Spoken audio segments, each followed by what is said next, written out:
Mark will be there, I guess. I've seen the message. All right. We're live. Mark's on his way. We're gonna get into some things today. It's been a rough one for me. Peter's got some information that we've got to bring to the light. We're gonna get into the GLP-1 craziness that's going on. Still, celebrities want us to all celebrate how easy it is to take these shots. We're gonna get into all things GLP-1. And we're going to talk about some cancer today, which has been a tough one for me last week. But we're going to get into all that. Mark's here. Let's get into it. Is sick and fucking tired of seeing all the carnivore shit all over this fucking house. I can't even look at a carbohydrate. Now that I think about it, we probably would. You know, that it doesn't make sense. I was tired of the guessing games, faking health, playing diet names, low fat life, vegan soul, but deep inside I didn't feel whole. Then came fire, then came fat, steak on the plate, I bounced right back. No more crashing, no more drag. You're literally treating your diet like a fucking religion. Look forward to talking about this recent controversy. I've already been doing it for over 2 weeks now. Your fiber intake is fucking zero. There is a constant in the calculation. It is the most toxic fucking diet I have ever seen. Ever. It's not healthy. It is far from fucking healthy. Okay? It is the least fucking healthiest thing you can ever do for yourself.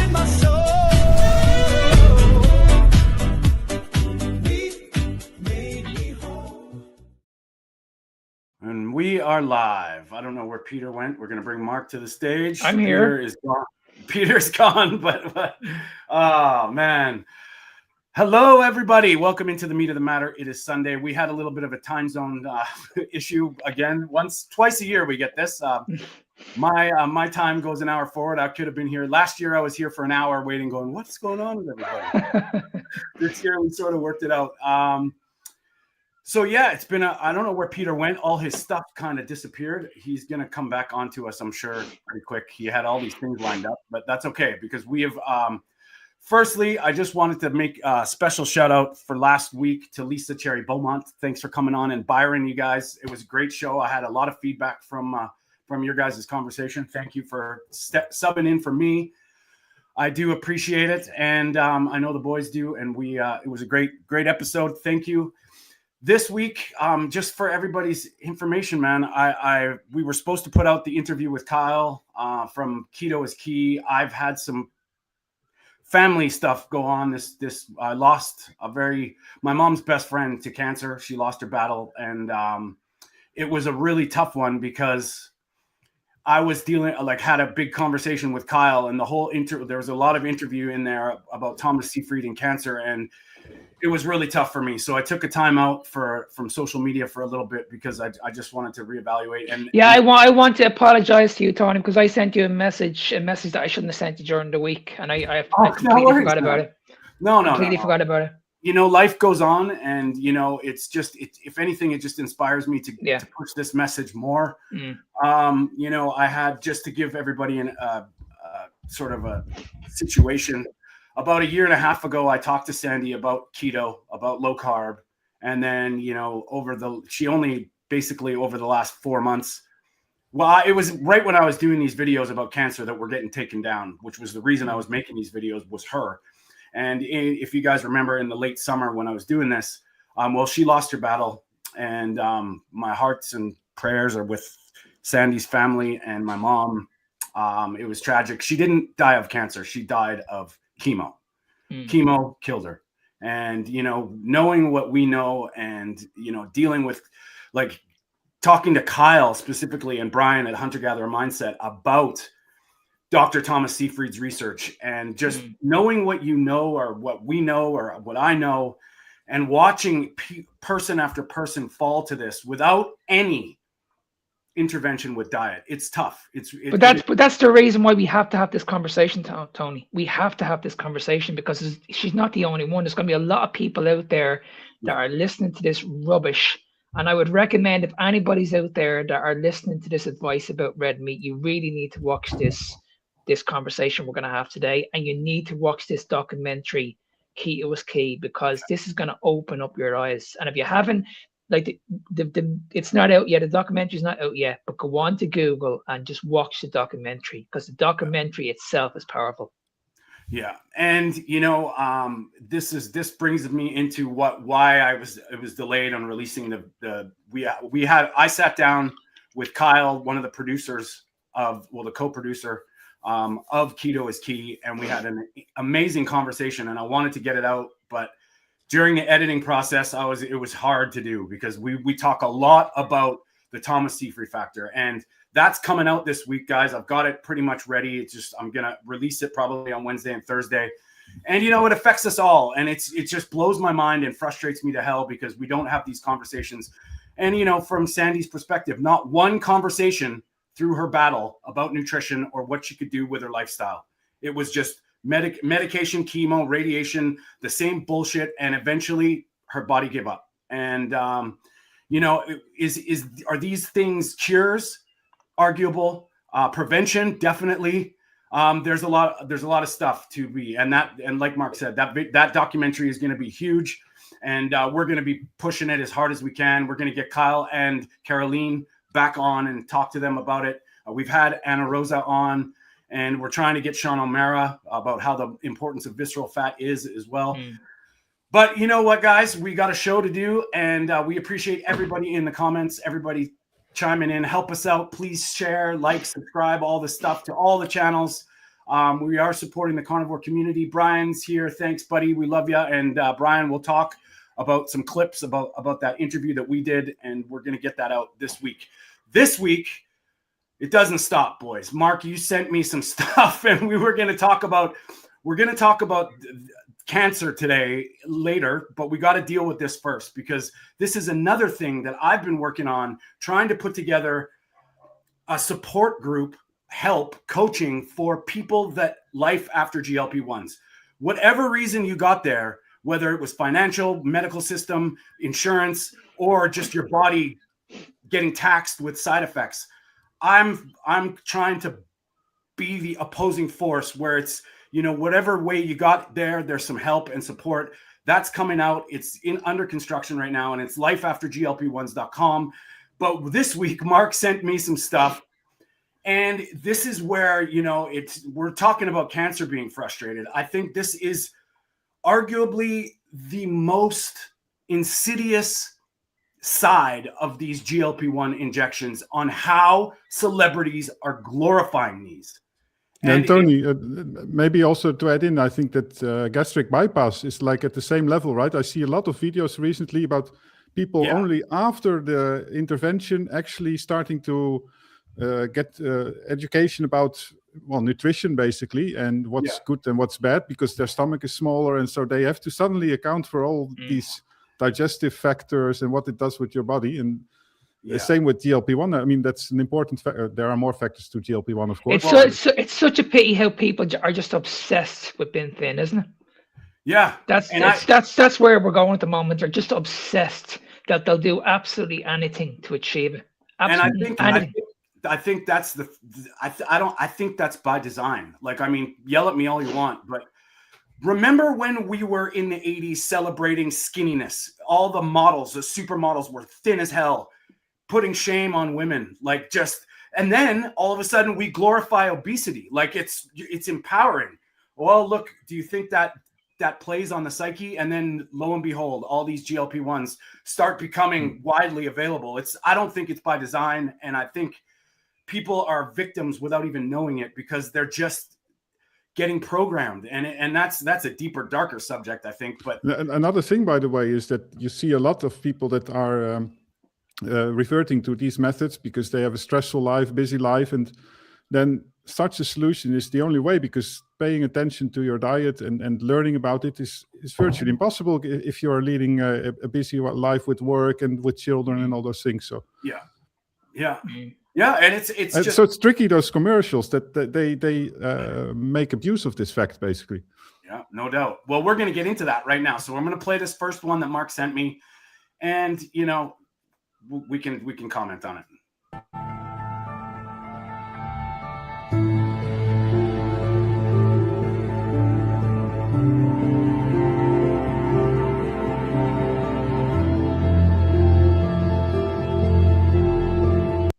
I think that guy hit it right on the head.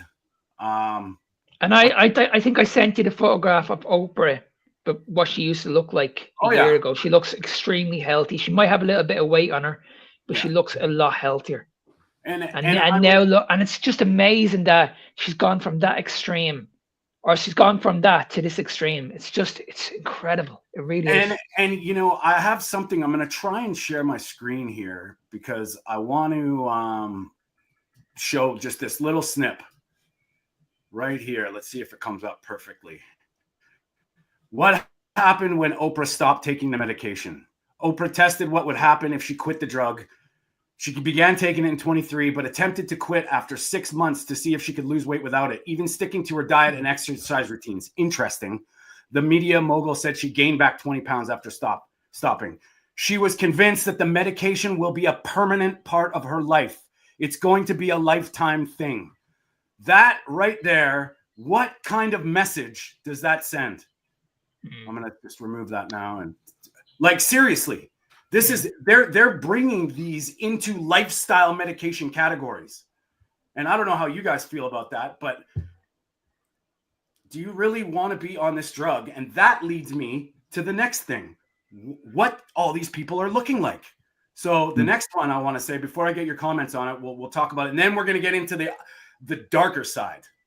Aaron and Osborne were both recently seen at the Brit Awards, and a lot of people are commenting on the changes in Kelly's face. What do we think is going on here? The first thing I want to say is, can we just leave the Osbornes alone for a little while? They've already been through enough recently with the passing of Ozzy and so much stress. I think that they deserve a...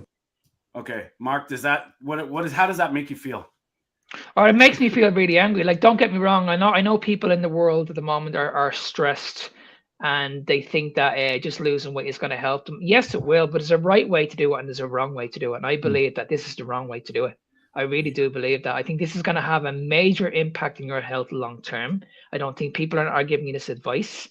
And yeah, I just think that you should be feeling good. And I'm pretty sure if I spoke to these two women, Oprah and Kelly Osbourne, I can guarantee you they wouldn't be feeling good.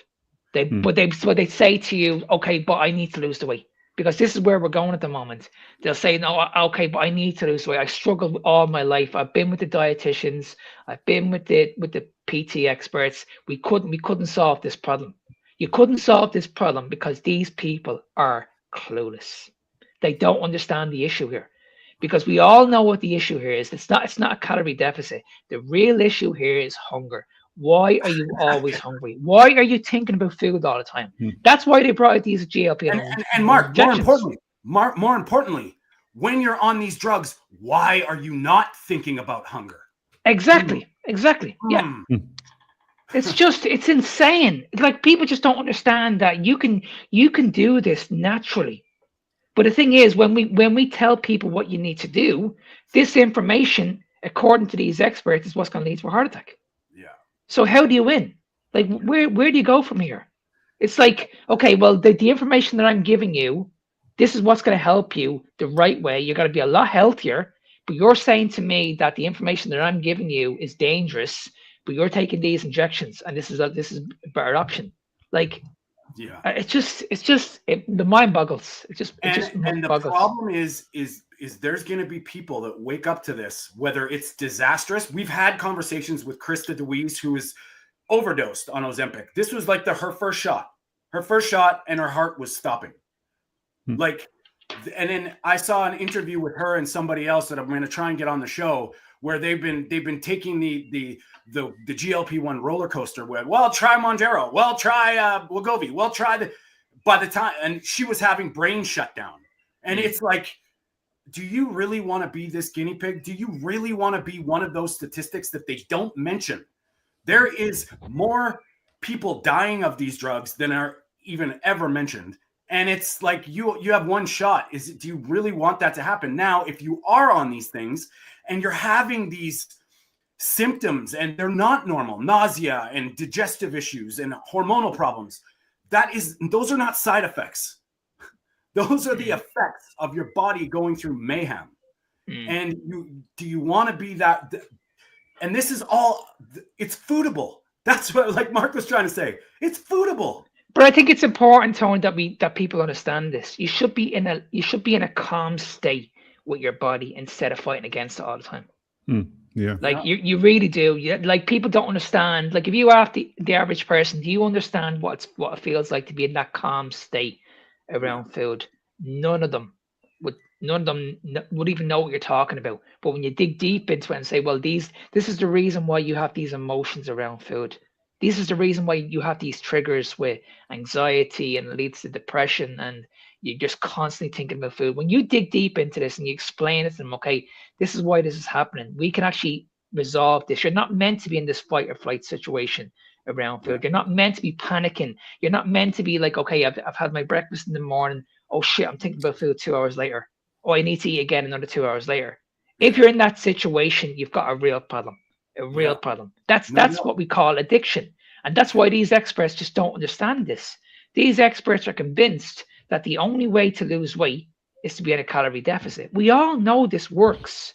Every single one of us in the world knows this works. But how long does it last for? Yeah. And why do you think it doesn't last?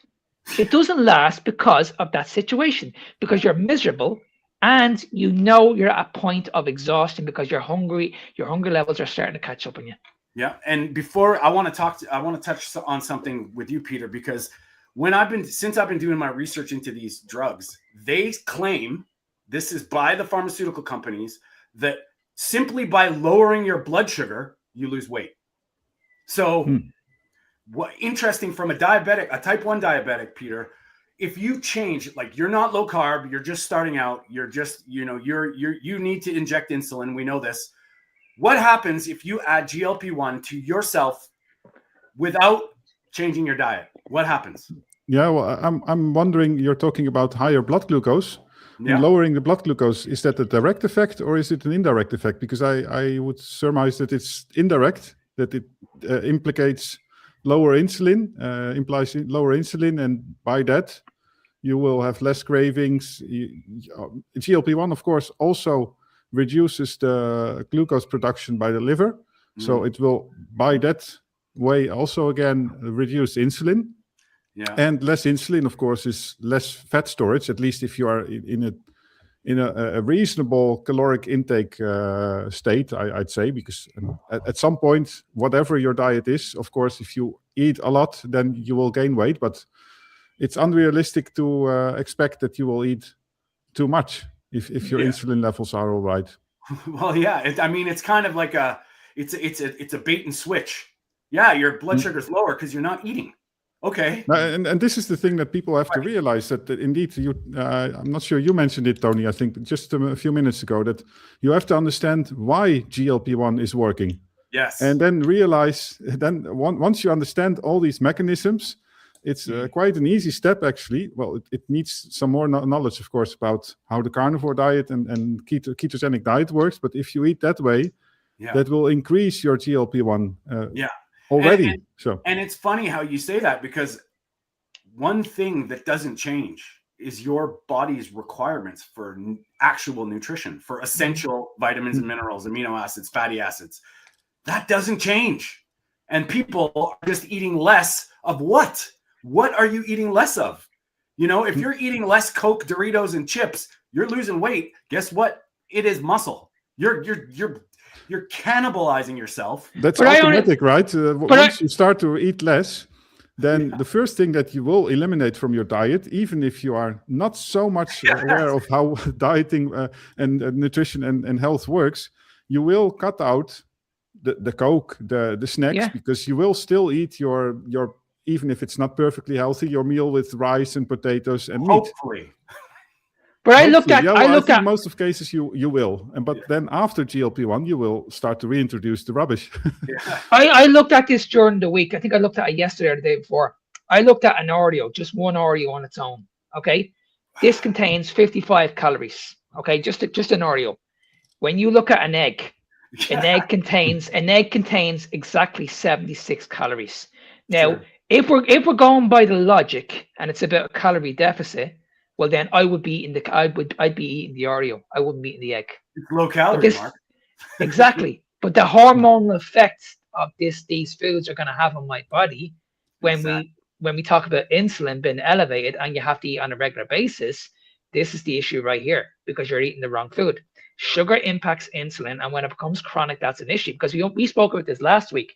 Insulin on its own is not the problem. We all know what insulin's role is. Insulin's role is an anabolic hormone. It's really, really good. It can help when you're in the gym to build muscle.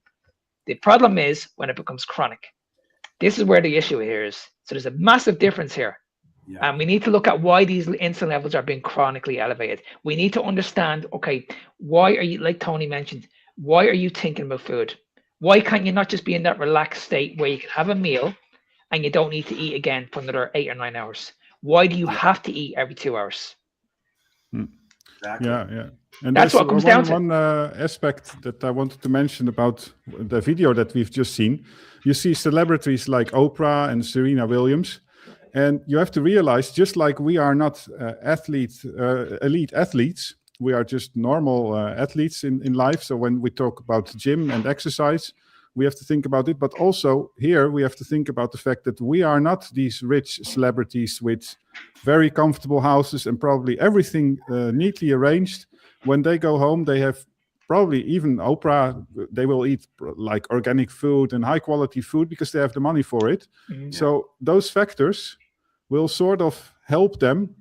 I mean, of course, they are taking GLP-1 and that has all these negative effects, but there are a lot of factors that helps them in daily life, and maybe they get relatively good sleep and all those things.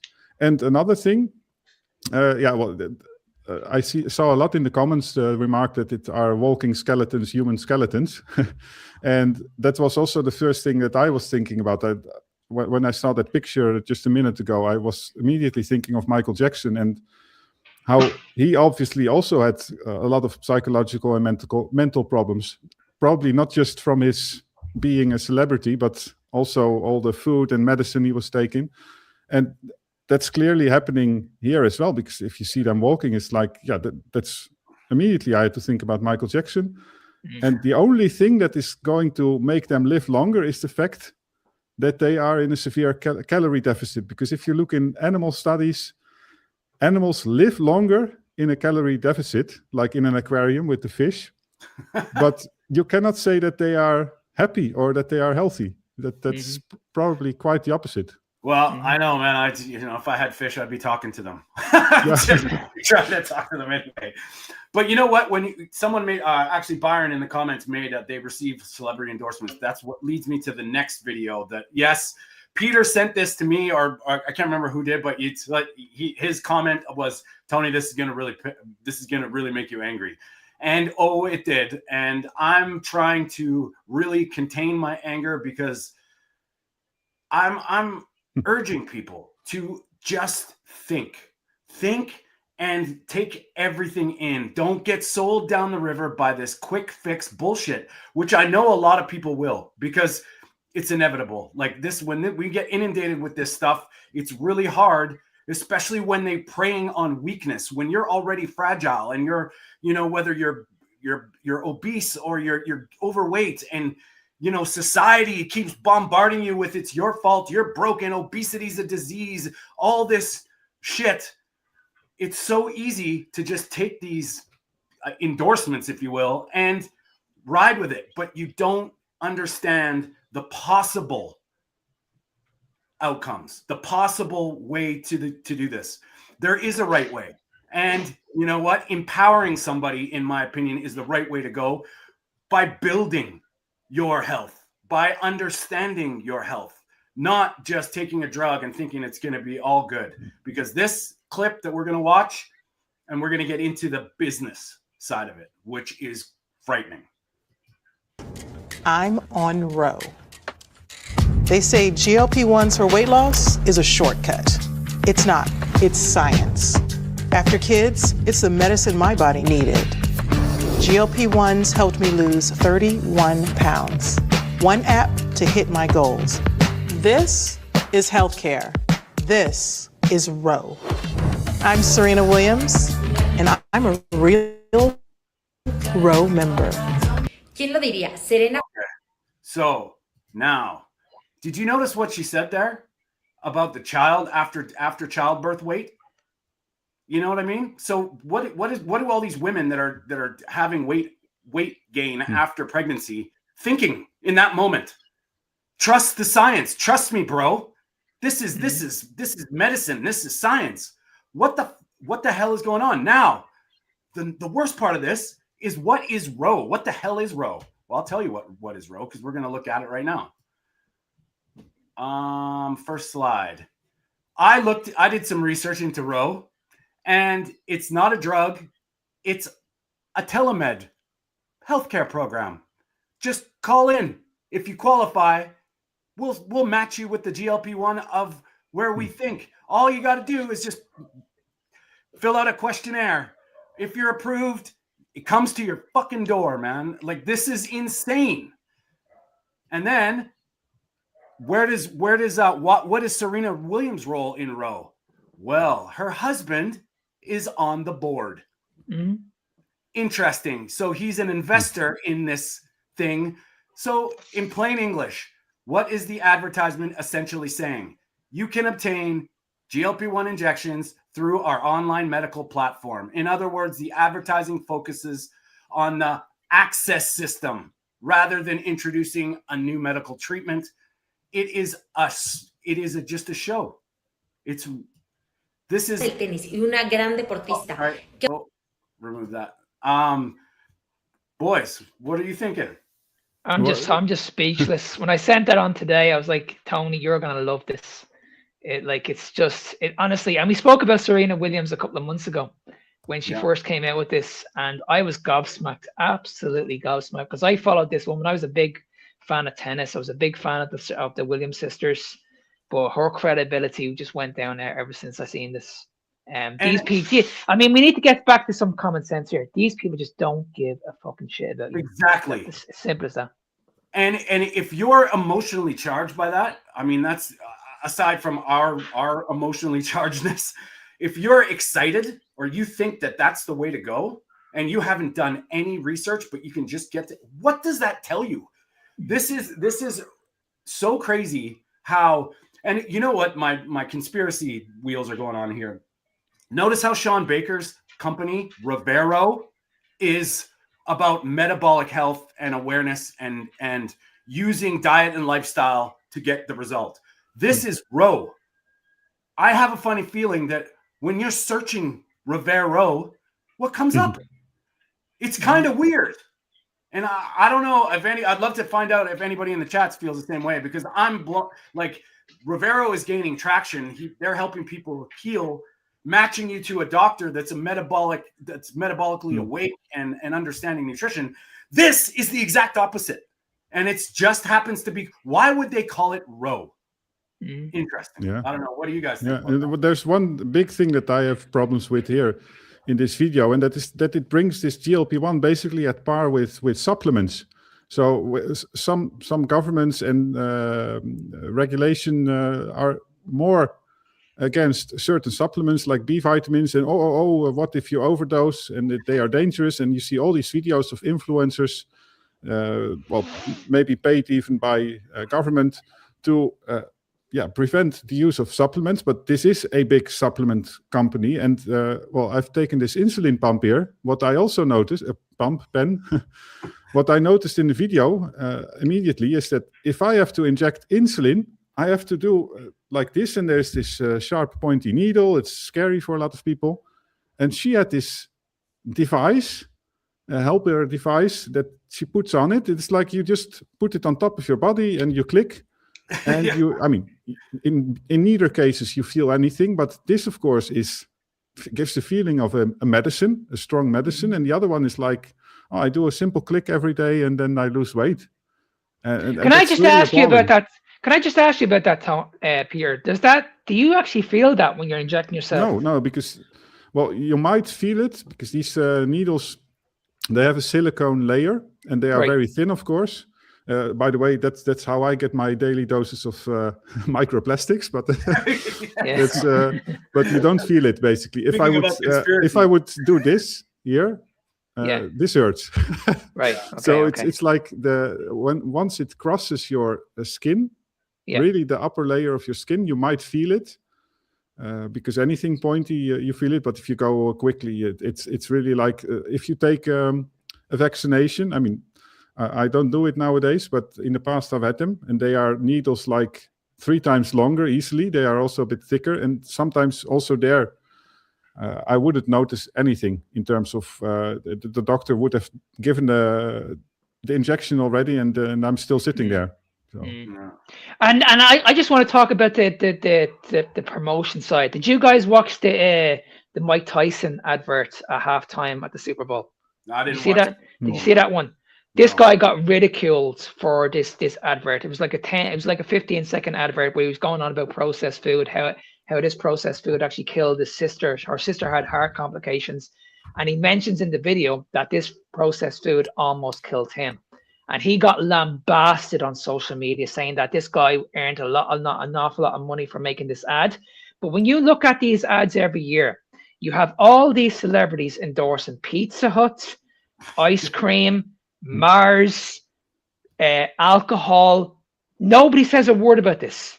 Nobody says an absolute word. Every time I switch on my TV, you'll have some celebrity endorsing some shit. No, it's a good point, Mark. I mean, if you look at those celebrities, what else are they endorsing? And do you think then, in that case, that they are thinking about what they are endorsing when they are talking about GLP-1? It's like the milk factory. I trust Kerrygold because they produce just only plain dairy, whereas Campina or Arla, they produce plain dairy as well, and it's reasonably okay. But if you look at all their other products, that really showcases their true interest in your health, which is none. Yeah, and you know what? Remember when Cristiano Ronaldo, how much shit he got in when he took the Coke and took it off of his camera? He was like, why would he do that? What is like, yeah, because he doesn't drink Coke, man. He thinks it's shit. What's the problem? But everybody gave him shit for it. It was like, what? Yeah, it's these celebrity endorsements, man. It's very, it's crazy, man. And it just goes to show you how money is the root of all evil, isn't it? Yeah. It really is. It's just it's all about money. And someone made a comment in there saying Oprah's got shares, and of course she does. Like, of course she's got shares in this shit. And I mean, if anybody wants to know, like, because I just released a video yesterday on the aftermath of GLP-1s, like why this all happens. And we could all probably predict this. Like, just knowing what we know and how things work. And Helix even mentioned in that comment that immediately she had side effects. Shout out to you, Helix. Thanks for coming on. But yeah, this is the shit that people don't hear about. Why don't they glorify this side of things? The disasters that are happening. Because if it's a lifestyle medication and you are not bang on with your nutrition, oh my God. Ozempic face is probably the least of your worries, really. Inside. See what frustrates me, Tony, is that these poor people are being told that you're going to be on this for the rest of your life. That's what really frustrates me. Yeah. It's like, I think we can all agree that if you're going to do this as a short-term solution, okay, that's fair enough. But where's the cut-off point? Yeah, there has to be a cut-off point. And I believe if you're going to be doing this, I believe you should be off this within a week or two. In my opinion, I don't think you even need this. I think myself and Tony are on the same page here. Yeah. You don't even need this because we've proved it so many times. We had Anthony on our show. I think it was last year. This guy was over 700 pounds. This guy was convinced that he needed these GLP-1 injections. We actually interviewed this guy. This guy lost over 500 pounds. What was it, in 2 years? Yeah, 2 years doing the carnivore diet. He lost his weight himself. So it's like, you know what I mean? The information is out there. Yeah. You just need to go out and look for it. That's what it comes down to. I can basically think of only one situation where you might use GLP-1, and that's in type 1 diabetics. Yes. So yeah, I talked previously in this show about GLP-1 by consuming allulose.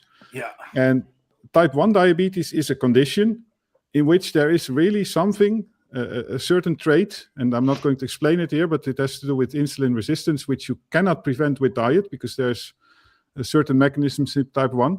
Yeah. And GLP-1 can help there. So really microdosing, but we're talking about like probably 10% of what the average person would call a microdose of GLP-1. And maybe, very maybe, in extreme acute cases of type 2 diabetes, under careful supervision. Who knows? Maybe you should use it, but I think it already indicates like if they revert to this type of solutions for type 2, that they are not fully aware of how to treat it. Peter, you're bang on, because that's the difference between a tool and a crutch. And a medication, sort of. Right? A tool and a crutch, or an excuse.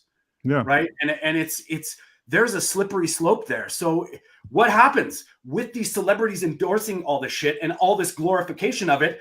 It makes it a crutch. So even the people that use it as a tool, potentially, if it was about education and empowerment, where you go in with some of these weight loss clinics and they work with you, because we had Dr. Jocelyn Foran on, and she's a metabolic health practitioner who is on her own now. She doesn't practice Canadian health, but she works with her people, her patients, fixing their metabolic health with the start of diet, lifestyle, using these things. And she even admits GLP-1s can be a tool, which the problem is now they're making it so easily accessible for everybody. And if you look at the price of this, just the cost alone, in Australia, I was doing some research, and it just happened to be an Australian breakdown. If you're a diabetic, it's about $40 to $50 a month. If you're not a diabetic, don't worry about it. It's only $500 to $600 a month. And if you need more as you increase your dosage, that doubles. You pay per dose. Unbelievable. And not one time do you talk about the possibilities of the exit plan. That's what I'm concerned about. Why is there no exit plan? No, the governments and the celebrities are pushing lifestyle. They're pushing necessity forever. Why? Money. Think about it, people. You know, it's money. There's no other explanation. They don't care about your health. They don't give a shit about you. They give a shit about how many times they can inject the shit into people's arms forever. That's it. Talking about money, Tony, is that I was in a discussion in the comments somewhere with somebody recently, and it was whether supplement companies or medicine companies, let's say big pharma, have more money. And the guy was trying to claim that supplement companies are bigger. Well, that's not true, because, I mean, just look at GLP-1. It is like the same amount of money that's flowing there, like the GDP of Denmark. Yeah. And well, the only thing is, going back to what I just said, is like you talking about the crutches. GLP-1 is sort of becoming a supplement. Because it's treated that way now. Well, it's just like heart disease medications, beta blockers, statins. They're these lifestyle medications. They're supplements. You wake up, you take your medicine, and it's part of your life. You know what I mean? It's like, this is not a protein shake, people. Like these have effects and side effects, and I have a really tough time with side effect definition. I think if it's affecting you right away, that isn't a side effect, man. That is an effect. If you don't have them, you're lucky, and that's I'm going to calm down a little bit here, but it's mind blowing how. And then we get called crazy because we're thinking logically, and like Mark mentioned, with real food. Like, I don't care if you're a carnivore or not, but shit, man, the jury's out. Red meat is healthy. Simple. That's it. I think you should eat it. I mean, at the end of the day, Tony, we've said this all along. Don't take our word for it. Just do it. Just give it about 2 weeks. Yeah. Give it about 2 weeks. What have you got to lose? Just try it and you'll see this for yourself. I mean, that's what it comes down to. None of us are ever going to force this on you. You have to make this decision for yourself. But when you make this decision, you're going to be like, oh my God, why wasn't I not told this a long, long time ago? Yeah. And that's you want to feel the effects of a healthy diet. Go to the carnivore community worldwide. Check out every single video we've ever done. Go look at these people that are talking about how they've done things. And everybody's a little different. It's not like there's one time thing. This is carnivore. Like I see that there's a little bit of dissension amongst the ranks about what is what. It's human food, people. Human food. You can argue all day long what it is, but if you try to eat like a human as best as you can, whether you're a vegan or a carnivore or a keto, whatever, try to eat real food and do your best. I mean, obviously, we all have our opinions on what that is, and I would support what I've done because it's affected me, you know, and I've seen it. And then we do shows like this that we meet people like I know you guys all through social media. Sometimes we argue with people. Sometimes it's just hearing people's stories. These are powerful things that are real. And right, but like you said, Tony, I think it's important that we do argue with these people, because if we don't, this is where we're going at the moment. Yeah. If we don't fight against these influencers on social media, these people are just going to keep on convincing the world that the GLP-1 is what you need here. This is the solution. It's always going to be about calorie deficit. Cholesterol is the problem here. You need to be on a low-fat diet. So I get what you're saying, that we shouldn't be too forceful on these people. I get that, but if we're nuts, they're gonna literally walk all over us. They're gonna walk all over us. They're gonna treat us like crap. They're gonna say, "Well, I told you I was right," and we can't allow that to happen. I'm not gonna allow that to happen, because everybody's struggling at the moment. You know what I mean? I'm not talking about experts. I'm not talking about doctors. I'm talking about just people that are, you know, we need to be guiding them. Like, and that's right. We need to be the opposing force, speaking goddamn logic and critical thinking. You know, I want, like you say, Mark, question everything I say. Yeah. I do not expect to know everything. I do not expect to be right about everything. I cannot live your life, but I've done things that are pretty cool, and I've watched people heal impossible things, and that's very hard to argue. And that's what it comes down to. You just cannot argue. You can't argue with this. You just can't. How? But that's also not what they are doing, Mark. They are basically not arguing. They are just walking over us, and they are objectifying carnivores and making ridicule of it. And of course, they cannot deal with the fact that tens of thousands of people, for example, heal their type 2 diabetes or any chronic gut issues and all those things. And so they just revert to these things. Like there was a video of Nagra this week where he was talking about the vegan article, but he interjected a sentence over there referring to carnivores, like, oh, if there is any of those ridiculous carnivores claiming that this study shows that vegans have 40% more risk of it, then they are talking bullshit. Basically, and now I'm probably not. That's not favorable for the algorithm. Sorry, but they are talking nonsense, and they are, because that vegan study didn't show anything, just like red meat studies don't. But he was again like just framing the carnivore community basically as if we are just like that. Peter, that's a good time to segue. Now we've had our piece with the GLP-1 factor. Now we're going to switch gears into this that affects everybody, man. And what blows my mind is about this bullshit. We all have been affected by cancer. Every single one of us in your life, or somebody, loved one, a part.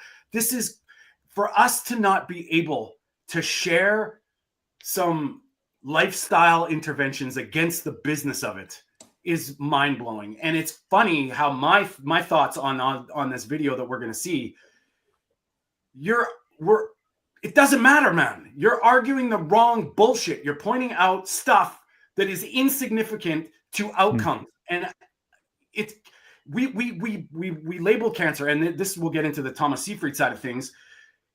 It's a metabolic disease that is everywhere. Whether it's brain glioblastoma or liver or pancreatic, there's something that's mismatched. Now, setting this up, it's all constantly. We all know that red meat causes colorectal cancer, right? Like we all know that it's so bad for us, and that's where I'm going to let Peter lead into this with Dr. Nagra, who I'm not a big fan. I think I am a big fan, but in a way that you're his debating skills are always trying to. It's just debate tactics, and he's very good and very intelligent at using these tactics to trick, bait and switch, straw man.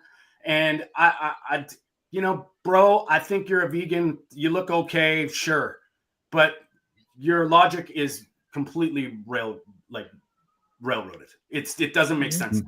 So, Peter, I'll let you lead the way. Yeah, I have to re-upload it, but meanwhile, as an introduction, I would pay attention to how Nagra, because what you said, Tony, he is very well aware of how science works. I think he's a smart guy. Actually, he's very smart because he knows how to get away with things when it suits him and present the exact things when it suits them as well, like in this vegan study, because he is going to mention all kinds of arguments that we also use when we are trying to show that red meat studies are not showing anything.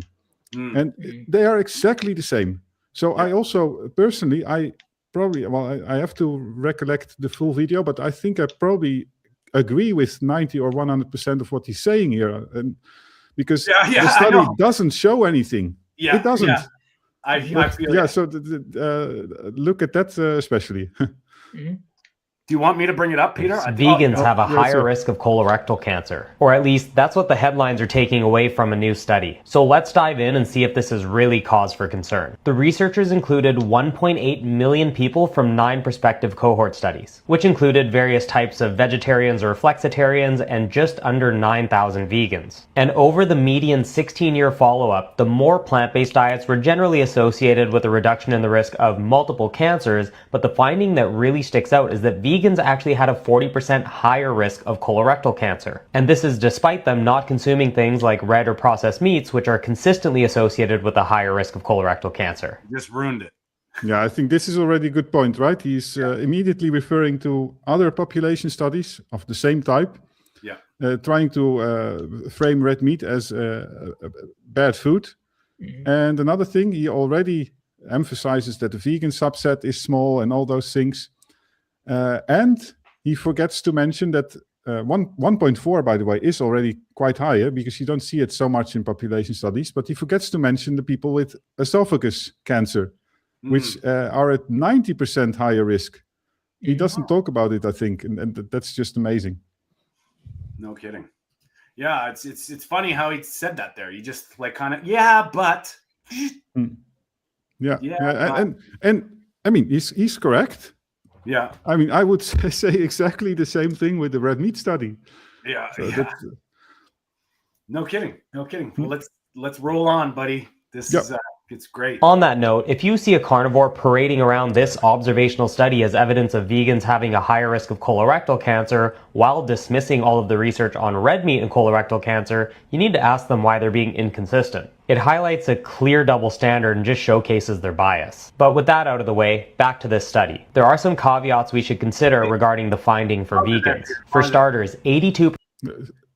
Sorry? It's kind of hard knowing this guy's stuff.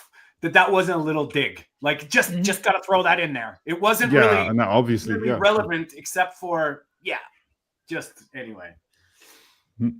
Well, and now we will go into the quality of the diet, the population subset, all these things, context of the diet, like it was. Well, we'll see it.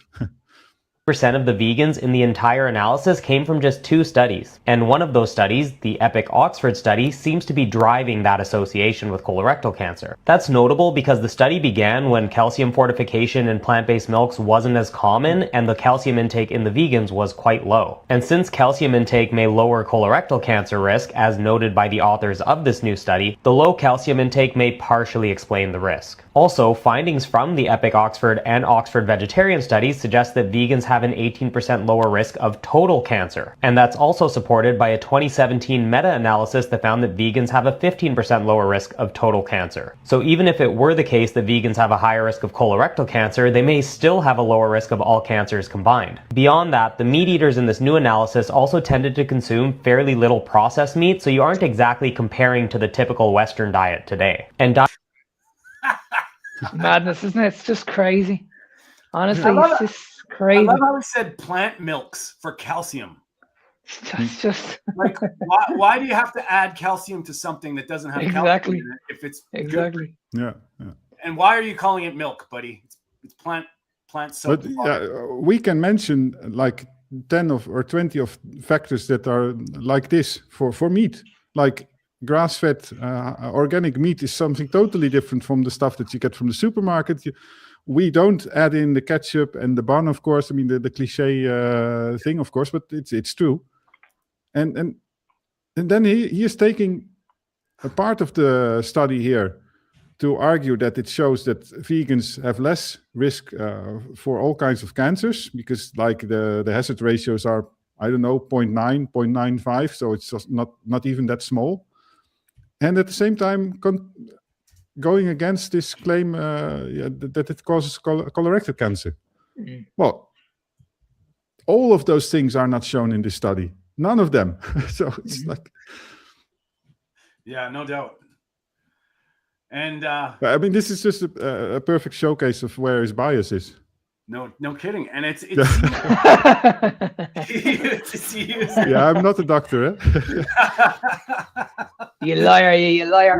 Yeah. You're just covering your arse now, Lisa. Our Peter. Yeah, but let's get rid of that one.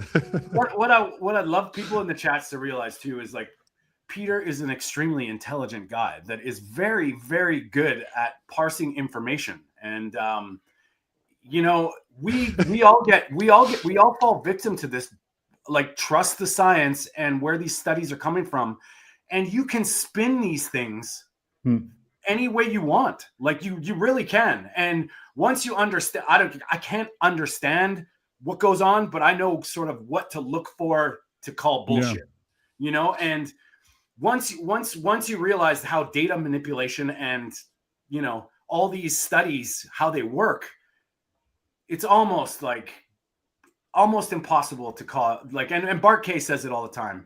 You can't say risk. You can't say this. Yeah. It doesn't prove anything. It just, and it's so cliche, but it's true. And I think Matthew Nagra is very good at spinning his narrative the way he wants to. And like you mentioned before, Peter. But I think the most important thing is here, lads, that these studies that these guys keep on coming out with, this is just correlation. This was never based on causation, ever. Like, if it was, I need to see it. I need to see this evidence, these studies on real life people, because that's where it comes down to. Like, you can talk as much as you like, and we all think that this guy is amazing and he backs up his research. Yeah, he talks very, very well, but he can't back it up. That's where I have the frustration. He just cannot back this up, because if he could, he would have people on these videos with him say, okay, this person literally changed their life. Whereas I can do this. I can pick anybody in who I've worked with in the last couple of years and say, well, hang on a second. You're telling me that these people were doing this, but these people were actually getting the opposite effect. These people were actually doing the opposite. And this is why I felt your pain this week, Tony, because as you know, I had this with my family 3 years ago, and this is painful. This is fucking painful. Yeah. And I saw what happens with these two people. And I'm sure you went through all this yourself this week. This is not right. This is just not right. We need to start getting really angry about these people. We really, really do. This is why I get frustrated with this guy, Dr. Ids, Terry Simpson, this fucking Jacob Foods guy. He's promoting seed oils at the moment, and he's telling the world, like, there's nothing wrong with it. I mean, this is what really, really angers me. Really angers me, because we as coaches, we understand this. We're able to go up against these people, but the average person, the vulnerable person, they haven't got a clue. They haven't got a clue, and they're like, okay, whose side am I on here? Am I on Tony's side, or am I on this doctor's side? In their head, they're thinking this guy's a doctor, so this guy knows everything. What does Tony know? Yeah, you know what I mean. And go ahead, Peter. Yeah, just a quick thing that if you take a bird's eye view on these studies, so if you wouldn't even read them, the fact that one study shows that 40% increase in colorectal cancer with vegan diet, and the other one with red meat intake, that should make you think. And another aspect here that's just very clear, if you look at the videos of Nagra in general, so you don't even have to go into details, but he is here being a very nuanced guy when it's about vegan studies.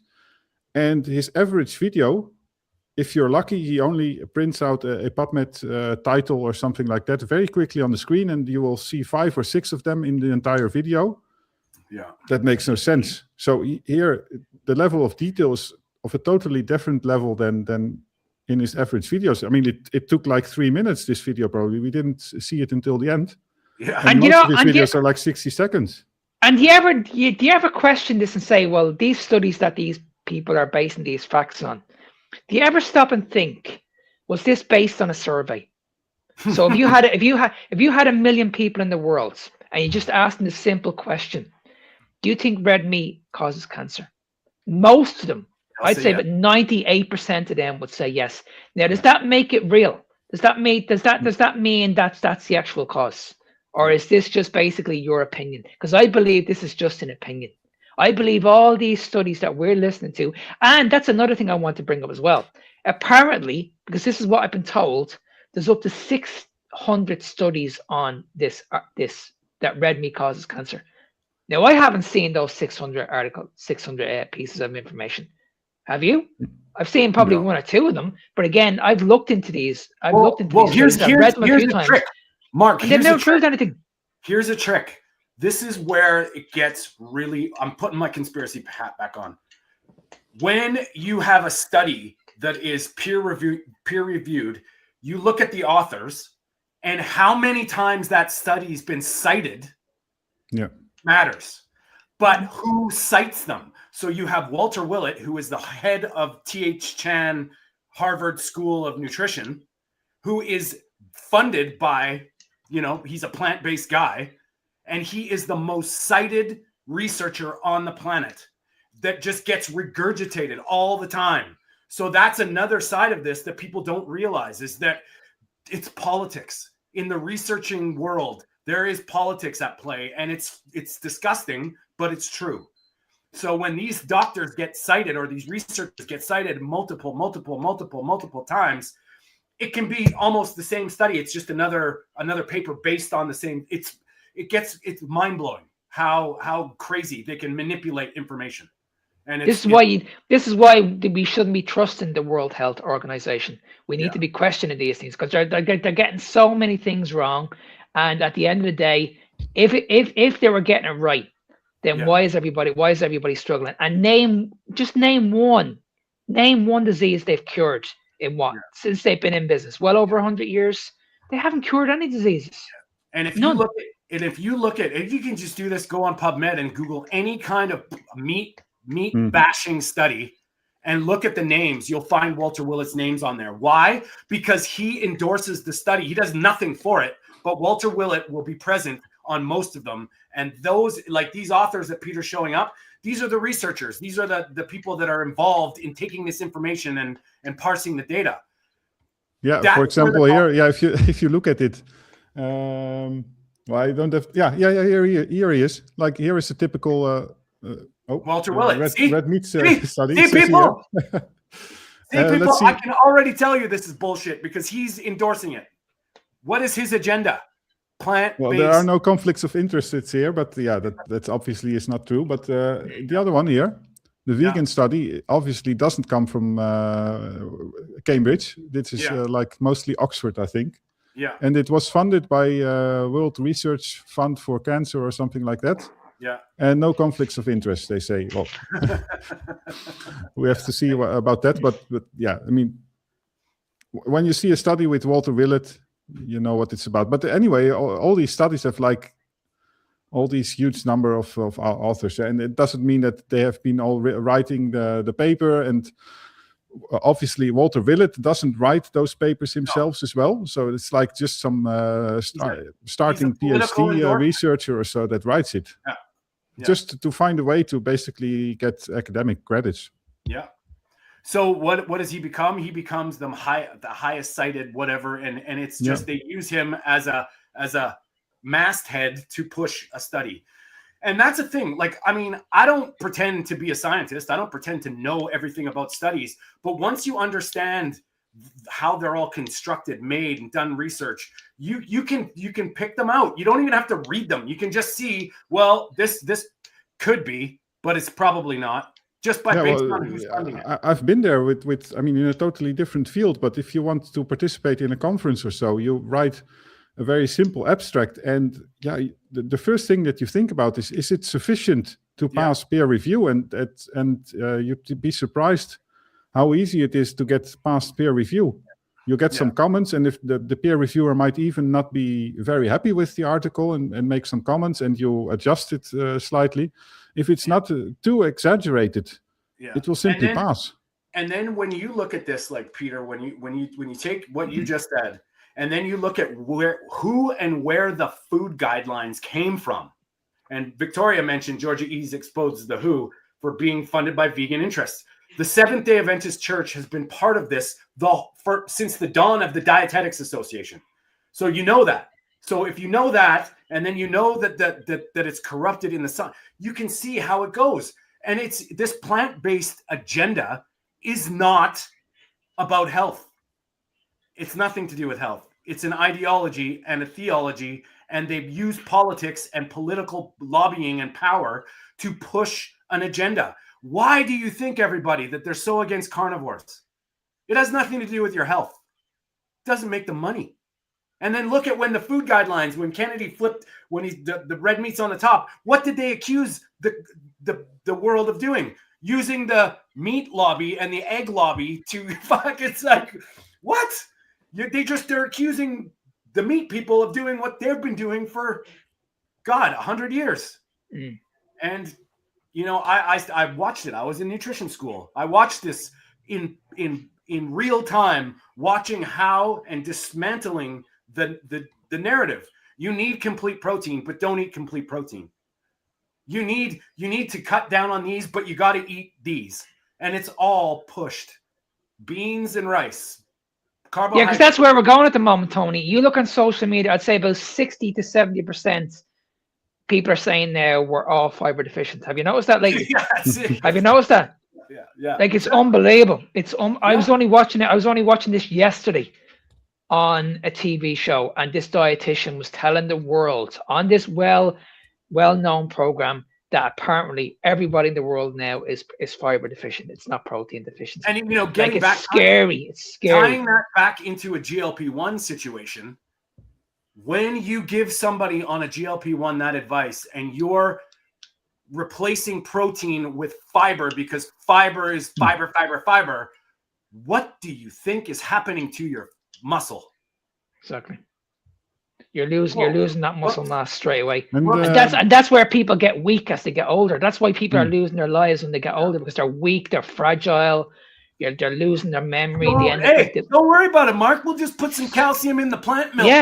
Yeah, and don't worry. Well, we have the supplements for you to help you through this. Don't worry about it. But, Mark, this thing, how long is it going? Because my impression is that it started a few months ago. This fiber deficiency stuff. Yeah, I think there before, but I'll be honest with you. I think when did it start? I think it was before the Christmas now when I started seeing this. Yeah, I started seeing a few influencers coming out with this, and they were saying that, okay, we're all pro. Even a few bodybuilders were saying this. And I was like, this is crazy. And then it blew up in the new year. And I think February time, it just blew up. I remember when you sent me, we watched it. It might have been on the show where we watched somebody recommending fiber over protein for kids.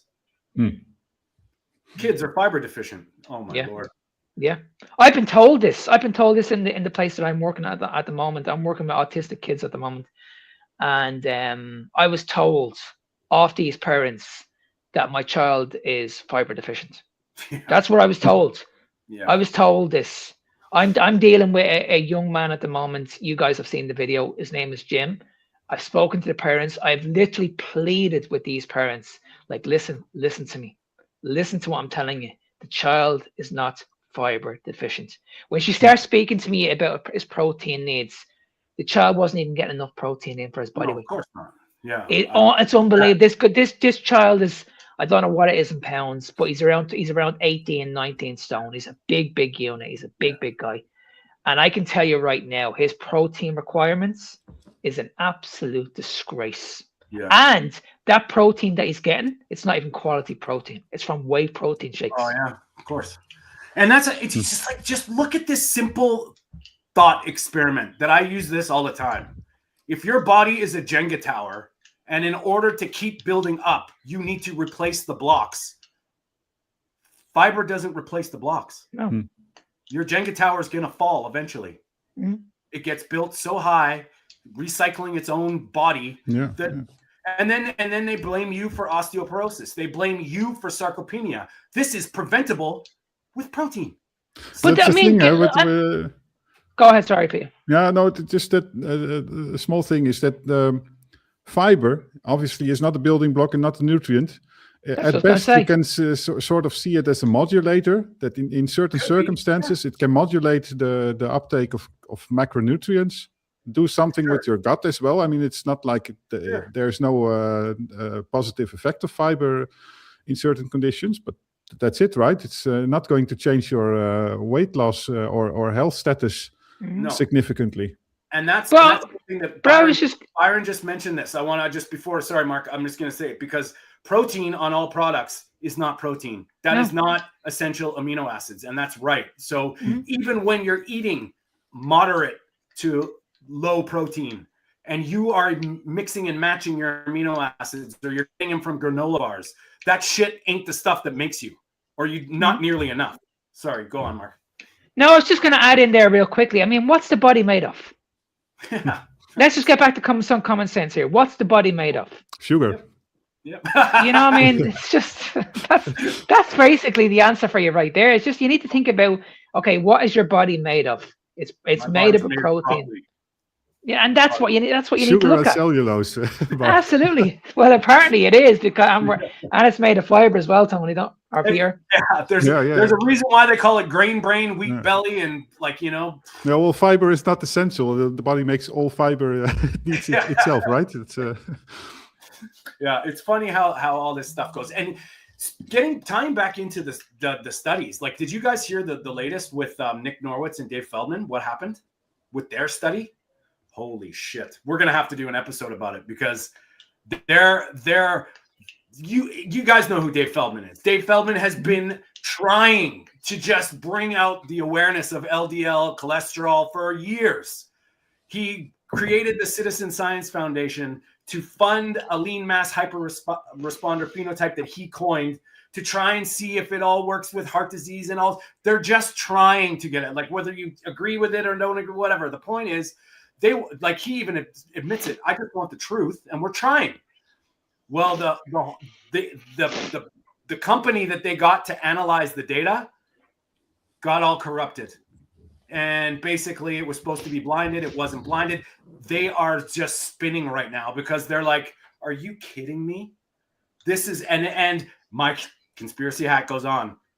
I believe it was sabotage because this thing, the difference. I just watched a video that they did with Ken Berry and they showed the difference in the same data that was researched by different people was completely like the area under the results was ridiculous. And we're talking like there's no excuse for this difference. And so now they've had to be quiet about it because I wondered about that. They stopped talking about it for quite a few months now. And then now I know why, because they've got lawyers and bullshit involved. And my heart goes out to them because, it's pretty crazy. It's pretty wild. But I'm sure people will start hearing about that because this was just this week that came out. Nick Norwitz is pissed. He's like, yeah. So we'll see what happens. But it just shows you that, all this data, all this science,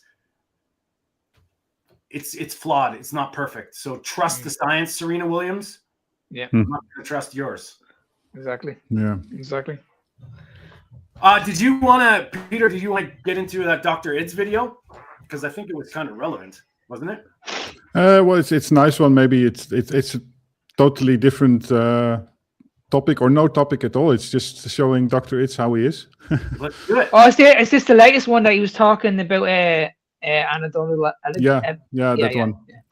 Yeah. It nicely showcases how you can abuse science. To your own benefits, because the point is you will be talking about anecdotal evidence, and it is low at the hierarchy of evidence, of course. But you can just disregard any quality of evidence that in the first place, and you can choose which example you take. Are you going to take the carnivore influencer as example or the vegan influencer? And I mean, it's pretty it, much by the the way. same. It's pretty much the same video, pretty much as what Dr. Niagara goes on about. Like he's going on about there's no anecdotal evidence that the carnivore diet works. I can't remember he was going on about what's carnivore Ray, wasn't it? He was going on about. Yeah. I will upload it, but once I click, it starts. So just let me know the right moment. And I figure we should do this because we always think we're gonna get it to it next week, but then some shit pops up and we got to talk about it. So let's handle it now. Let's take care of it, Peter. 2, 7 weird benefits from the carnivore diet. Have a listen. I've done the carnivore diet for 322 days. These are the most shocking results I've experienced. You would think your farts would be rancid. They're not. Well, protein farts. Yeah, it's a lie. Fiber makes you fart. I'm not joking. I almost never fart. It is very rare that I pass gas. Same with burping. Unless you're drinking a carbonated beverage, you don't burp. Acid reflux. I never have heartburn, which is weird. I thought meat was the culprit. For me, it was sugar. Okay, what is the problem here? Tell me. Yes. Because it's anecdotal evidence. Anecdotal evidence, fantastic. Yeah, this is a reliance on anecdote over evidence because there's no control, like you said, for confounding variables. Let's say hypothetically, okay, he went on a carnivore diet. He saw an improvement in his workouts, in his bloating. He saw an improvement in his exercise performance. Okay, now, how could you possibly know that benefit was caused by the change in diet, right? How do you know if it's not from an improvement in sleep quality? Maybe he's less stressed. Maybe he's recently happier because he spent time with his family. Maybe he's gone on holiday recently, right? Maybe he's changed his workout so they're more aligned with his energy levels, right?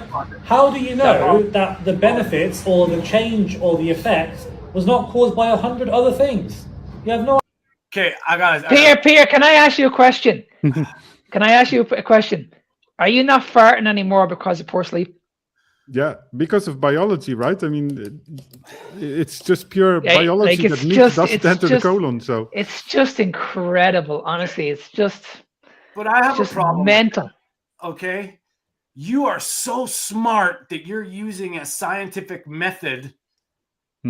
But it has nothing to do with the guy that was saying it all happened about. Exactly. This guy is sharing his experience. He's not talking his personal about experience. Evidence. He's not saying it is or isn't. He's saying this is what I've noticed and it's happened to me. Exactly. Why are you trying to science your way out of that bullshit? Because is it true? Yeah, because you don't need anecdotal evidence to know. It's his truth. This is true. Yeah. I am the research. That's where you should say, listen, I am the research. Stick your studies up your bleeding hole. Yeah. He's not wrong. It's just he's not wrong by saying all those things. But the guy exactly. He's not trying to prove anything. He's trying to share an experience that he's had. And this is the truth. I've done the same thing. I don't fart anymore. I don't have a GERD. I don't have any acid reflux. I don't like all these things have happened. You want to tell, hey, Dr. Itz. The problematic thing is that Dr. Itz, strictly speaking, is also not wrong because it is true that strictly speaking, it's an anecdote and you cannot be sure. I mean, of course, without collecting all the other anecdotes, without considering biology and some logic, evolution and all these arguments. Without those, if just looking at the anecdote, you cannot be 100% sure that it's purely carnivore diet or even the carnivore diet at all. No. But that is already the first thing with farting that is explained by simple biology. So it's like, come on. But the thing is though, Peter, like I just say something about that. We don't know that the carnivore diet is going to lead to the fountain of youth. But what other option is there out there? Yeah. No. You know what I mean? Like it's like that's where you need to go down. It's like, okay, unless you actually do this and you do it for a couple of weeks, you're never going to understand what we're talking about. Yeah. Like that's where never. And that's the thing. If you are gonna, if someone is listening to this and they're on the fence and they're not part of this community or they're wondering what the hell's going on, I'll offer you this experiment on yourself. You can either go 100% vegan for 90 days and then go 90 days 100% carnivore. Okay, we will see what happens. But if you choose to go 90 days carnivore first, let's see what happens. Exactly. Maybe you'll try veganism for a what? I guarantee you're gonna feel it. And that's I'll put my name on it. Like, good luck. yeah, just a quick screenshot of a comment I made under this video, because that's another. The first thing I thought about the video is for what you mentioned, Tony, that he's not even talking about evidence. So that's the biggest problem. Yeah. But then at least have the courage to take a vegan influencer as example, because you can show exact same things with any diet or any influencer or any supplement guy or fitness influencer or whatever. Yeah.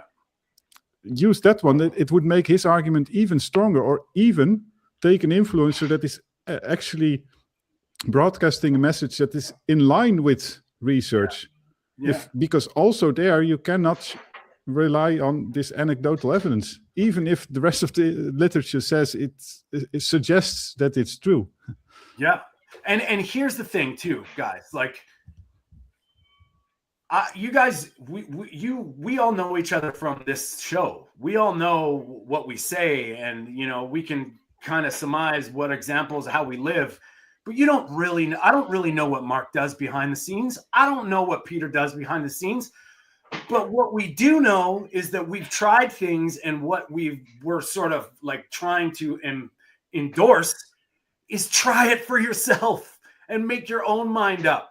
And, I don't live a perfect life. I am no, by any stretch, a perfect carnivore dieter. Mm-hmm. But I don't care. I'm just saying, when I have done what I've done, I have noticed things that have happened, and try it for yourself. And I think that's a good point, Tony, because we've never ever once judged you for that. Yeah. And we've never judged Peter when he went off the rails. Yeah. I mean, at the end of the day, it's his life. He can do whatever he wants. With me, I'm always, I tried this myself last week. I did experiment. I added a little bit of black pepper in, and I put it up on my social media. My finger blew up. Like, geez, I couldn't believe it. It was really, really bad. And this is the first time in 6 years that I've added something into my diet. And I couldn't believe the results. Now, could you imagine me adding sugar back in from the past that I had? I was in a bad way. I know after that little incident last week, there is not a chance in hell am I going down that route. Not a chance. And I'm curious what happens if you add in other things, Mark. Yeah, no. It's like, I want you to eat a radish. Eat a radish. But I think it's important, Tony. I think it's important that, like, at the end of the day, we all know why we're doing this, but it's important not to judge others. I mean, at the end of the day, the carnivore diet is not going to suit everybody, and I'm perfectly okay with that. There's some people out there that are going to introduce carbohydrates, and if they want to do that and it makes them happy, who am I to judge? Yeah, and I mean, I still, I'll have a treat once in a while because it's a treat. It is. But I go on the defensive when I do these things because I'm not convincing myself it's okay. I'm not convincing myself it's good. I'm convincing myself, hey, let's enjoy it for a minute. But I'm always looking at what it affects my sleep. Does it affect my next day? Does it affect my gut? And sometimes when I try things, my gut tells me right away, like, this is not happening anymore. And I'm going to use this example with Italian sausage. I miss it. I'm Italian. I don't eat pasta anymore because I feel like shit after eating pasta. But I miss the tomato sauce and the sauce. Like, I miss it. So I've been experimenting with certain tomato sauces that I feel like is organic, making it myself. Sometimes my gut does not like it, and it's like, get it out of me. But we tried these sausages from Costco. They're hot Italian sausages. I looked at the ingredients, spices, normal stuff, but whatever, let's eat them.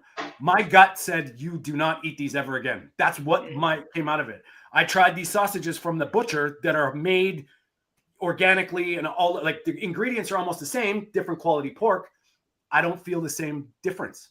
And it's that kind of experiment that it's like, okay, is it good? I don't do it all the time, but to add something in and not take it personally, that's where I think we missed the point. Is if something doesn't agree with you or is not good, it doesn't matter. But if don't take it personally that, shit, if you really love broccoli, I don't know why I would, but try it. But if your body says, get it out of me, like, I don't want this anymore, listen to it. And that's what I love about my body now, because if I was to introduce foods, my body would tell me, my body would give me the instructions I need to say, this is not good for you. This needs to be removed. This needs to be taken out. Whereas before, when I was addicted to these foods, my body was just used to eating these foods. Yeah, and that's what they bank on. They bank on our resilience. Human beings are very resilient. We're survivors. That doesn't mean we're thrivers. I mean, at the end of the day, your body's your temple. Your body's going to look after you. Your body's going to look after you the right way once you feed it the right way. Yeah. Your body's going to give you all the instructions you need. So when we go back to the GLP-1, you need to understand that food is instruction. You need to understand, okay, this food is having unbelievable control over you. So when we speak about, okay, the food addiction, the food noise, we need to understand what the real issue here is.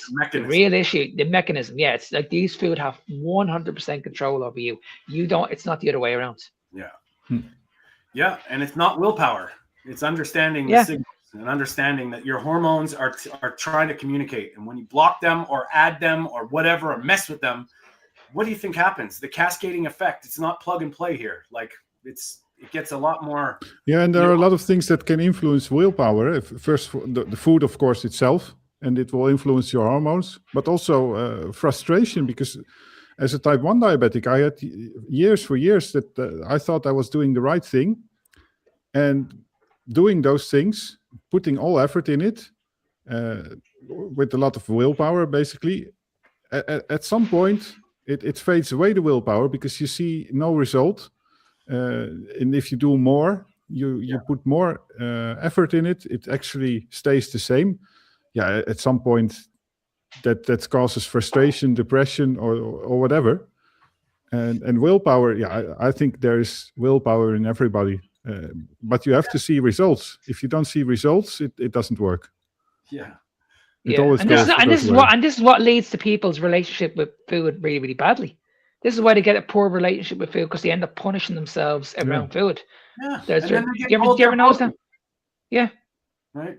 They just see food as a punishment, and that should never be the case. No. Should never be the case. And the tricky thing, by the way, is that initially, especially, you will see result. So you put more effort in it, you do more training, you'll get even better results, and at some point you will be confronted either with backdraw or whatever how you call it. Mm-hmm. Or no additional effect when putting in more effort, and at some point it breaks down. Mm-hmm. And it goes all the other way around. It can only last for so long, Peter. It's like the calorie deficit. You can only do it for so long, and then it's just like, okay, I can't do this anymore now. My body's just giving up on me. I have to go back to my normal eating habits. And people have no idea why this happens, because this happens to everybody in the world. Everybody in the world goes through this. They do the low calorie diet. It works for a short period of time, but they just can't maintain it. And make no misconceptions about this.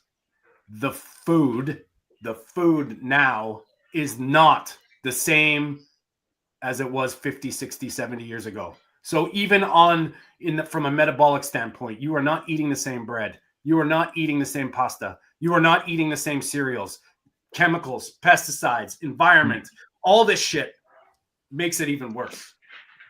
So I think that's another day. We got to get into that, because it was frightening when RFK Jr. was on Joe Rogan talking about how glyphosate is necessary for the American food supply. And I would love to get into that with you guys, because wow, that's crazy. Mm-hmm. So I think that's a good time to wind this one up, boys. It was a great one. I really enjoyed this. As tough as it is to talk about some of these subjects and get uncomfortable, I think it's necessary, Mark. I agree. And we got to keep screaming. And we do appreciate all the comments and the people joining in the chats. We're trying to get this word out there, guys. Help us out. If you think it's going to piss somebody off to hear this stuff, send it to them. Share it, because it's just about awareness. It's bringing it out, and we do appreciate all your help, and we love you all. Thank you. Before we wrap up, Peter, any last words, and where do people find you? Yeah, well, just a short thing. I was looking up all kinds of influencers that disappeared. Like there's an maybe I'll talk another time about it. But there's a carnivore influencer, and I now see a picture of him, and he has blown up as well. So it's unfortunate that how people change after stopping carnivore. But, anyway, people can find me as Low Carb Perspective on YouTube, Instagram, and TikTok. That's my English content, and in the Netherlands, I have a channel, Dutch Carnivore, in Dutch, focusing just a little bit on carnivore, about what I eat, but mostly on science and also low-carb ketogenic diets. Perfect. Mark? And I just want to echo the message what Tony just mentioned there. I know he mentioned at the very, very beginning, but if anybody is thinking that red meat is the issue here and it's going to cause cancer, just watch this. Just watch this again, guys. Just watch it again and just make up your own minds. Because like what we mentioned all the way through this, we're not going to force this on anybody. We're just going to say to you guys, why don't you just give it a go? Give it a go, and this could literally change your life. Because I believe the difference between the way we're eating right now compared to the average American or European, and they're eating vegans and they're eating all this processed food, this diet could potentially save your life. I'm not saying it will. There's no guarantee in life, but it's a damn good start. In my opinion, it's a damn good start, because it all starts from what you feed the gut. I'm always going on about the gut-brain axis, and everything starts from what you feed the gut, because everybody has to eat. We all know this. This is the one thing we have full control over.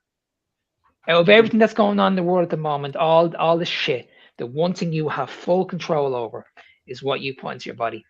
Yeah. And you need to look a little bit deeper into this. So again, just watch the video again and just make up your own mind. Remember, you are the researcher. Forget about all these studies. Forget about all this bullshit you see on social media. You are the evidence here. And if you guys want to know more about me, I'm on social media myself.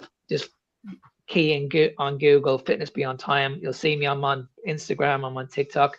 And if you guys ever want to reach out to me, you can reach out to me. My email is nsmark93@gmail.com. Awesome, buddy. So yes, and we are the meat of the matter, guys. We're talking about stuff, and sometimes it's not fun. We don't enjoy talking about the business of cancer and the nonsense of the GLP-1, but we feel we need a voice to contrast the mainstream narrative. And it seems like nowadays, especially more than ever, you need to have your wits about you, everybody. You need to think critically in all aspects of our lives. We're getting bombarded with bullshit, false information, misinformation, disinformation. Choose your path wisely and just take in stuff. And, if something's sparking an emotion, that's probably a time to dig into it deeper. And we are here every Sunday, 10 a.m. Pacific. Next week, we're at 11 a.m. Pacific because of this ridiculous time zone, our daylight savings time. 6 p.m. in the UK and in Ireland, and 7 p.m. in the Netherlands and in Europe. And if you know or have somebody that is coming off a GLP-1 and they're struggling and they're suffering, or for whatever reason it is, get them to reach out to me. I'm taking it. I'm starting a new program, a new platform for life after GLP-1s, and that's at lifeglp1.com. It's getting built right now. It should be up and launched within this next week. And I'm just trying to offer a support network for people that are a bit lost or can't understand why they're rebounding their weight loss dramatically. There's always hope, and there's always ways to get empowered. So that's kind of the message. And you can find me at TonyStewartCoaching.com or TonyStewart_food for thought. We are the meat of the matter. That is Mark. He is Peter. I am Tony. Thank you for being here, and we will see you next Sunday. Bye-bye.